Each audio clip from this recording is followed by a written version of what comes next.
Selamat pagi teman-teman. Saat berada di jalan raya, bisakah teman-teman membedakan suara yang dihasilkan oleh kendaraan bermotor matic dan suara yang dihasilkan oleh kendaraan bermotor sport? Bisa. Saat berada di lintasan rel kereta, bisakah teman-teman membedakan suara yang dihasilkan oleh kereta rel diesel dan suara yang dihasilkan oleh kereta rel listrik? Jawabannya bisa. Pun ketika berada di lintasan udara, bisakah teman-teman membedakan suara yang dihasilkan oleh helikopter dan suara yang dihasilkan oleh pesawat komersial? Jawabannya sekali lagi bisa. Pertanyaan saya,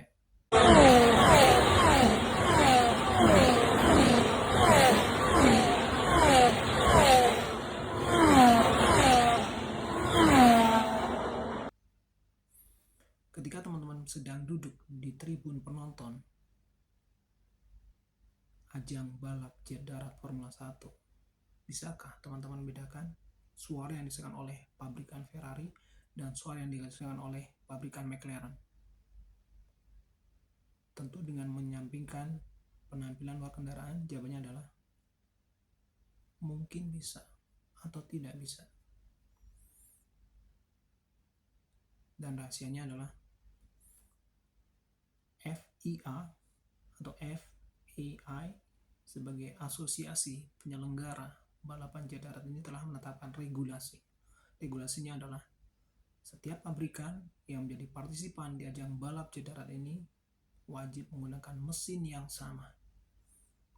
Baik Honda, Ferrari, McLaren semua wajib menggunakan jenis mesin yang sama, yaitu mesin V6. Maka meskipun penampilan luar kendaraan itu berbeda, sayap depan, sayap belakang, pelindung mesin, airbox, dari setiap kendaraan berbeda, tetapi suara yang dihasilkan selalu sama. Suaranya adalah bising dan memekakan telinga. Namun uniknya teman-teman, justru dengan kebisingan ini, justru dengan suara yang memekakan telinga ini, olahraga ini menjadi salah satu olahraga terpopuler dengan 750 juta penggemar. Dan uniknya, meskipun tak satu pun dari pebalap yang ada di lintasan itu adalah kaum Hawa, 41% dari penggemar ini adalah kaum Hawa. Maka teman-teman, belajar dari dunia balap Formula 1, komunikasi impresif pada hakikatnya adalah tentang bagaimana cara kita menyampaikan tuturan yang kita sampaikan. Ada 3 hal yang perlu teman-teman perhatikan, perlu teman-teman pahami, dan perlu teman-teman praktikkan untuk menghasilkan komunikasi yang impresif. Yang pertama, satuan fonetik atau satuan bunyi. Sebagai contoh,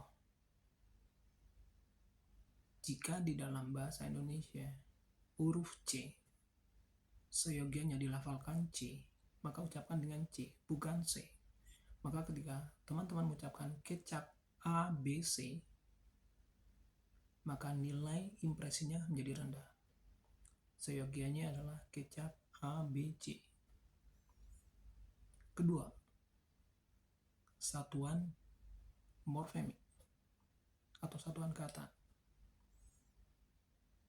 Jika teman-teman sedang berada atau sedang berbicara dengan menggunakan bahasa Indonesia, namun ada sebuah kata yang harus diucapkan dengan bahasa selain bahasa Indonesia, katakanlah bahasa Prancis, maka seyogianya ucapkan kata tersebut dengan kaidah pelafalan berbahasa Prancis. Contoh, sebaiknya teman-teman mengucapkan kata croissant dengan croissant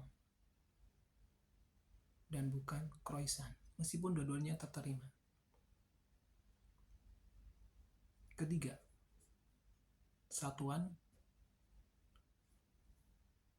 morfemik, dan yang ketiga adalah satuan sintaktik atau satuan kalimat.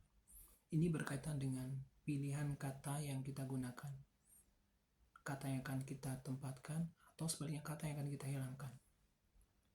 Sebagai contoh, daya impresi yang dihasilkan berbeda ketika teman-teman untuk maksud yang sama, untuk tujuan yang sama, tapi menggunakan kata yang berbeda. Jauhi rokok dan waspada nikotin, tingkat impresinya berbeda. Lebih impresi waspada nikotin ketimbang jauhi rokok, meskipun tujuannya sama.